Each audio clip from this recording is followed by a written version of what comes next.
First was for an elite athlete who had a ruptured Achilles tendon during a competition.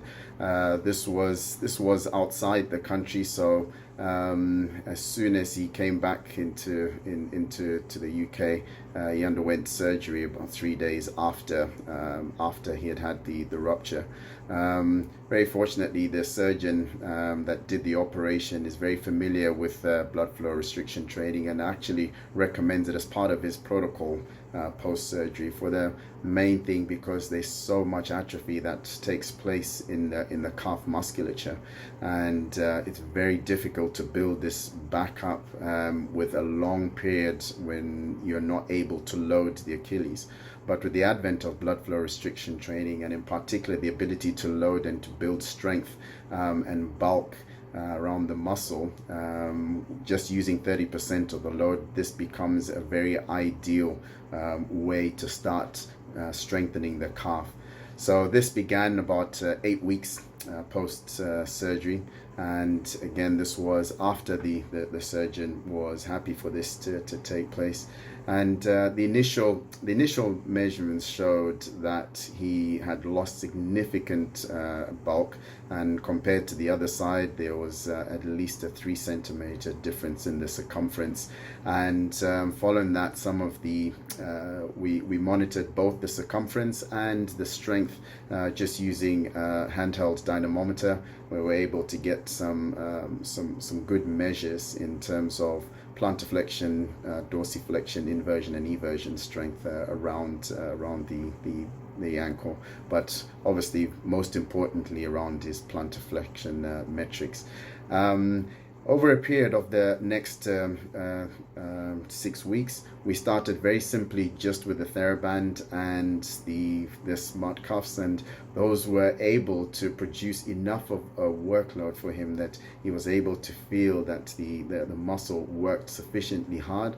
But after that, there was no any DOMS, any soreness. We're monitoring to make sure that there was not anything untoward around the op site.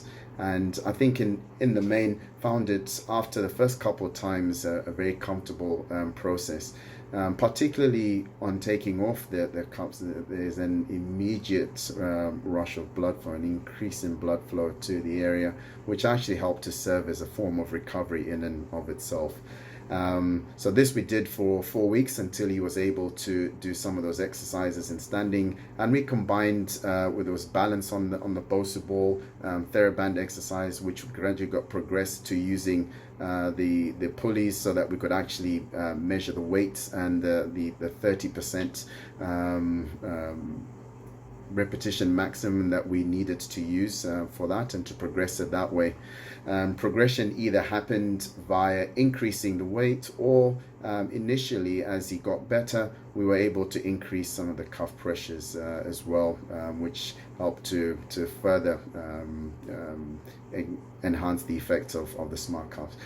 What we found after about three months, in terms of his strength, he was able to go back to diving, and I think in this instance, it was very interesting for us. He was able to climb stairs normally. He was able to start taking on some plyometric activity, and in terms of the bulk of his muscle bulk around the calf, that had improved significantly. By the time we saw the surgeon for his final kind of review, and this was at about 4.5 months, he had full plyometric capability.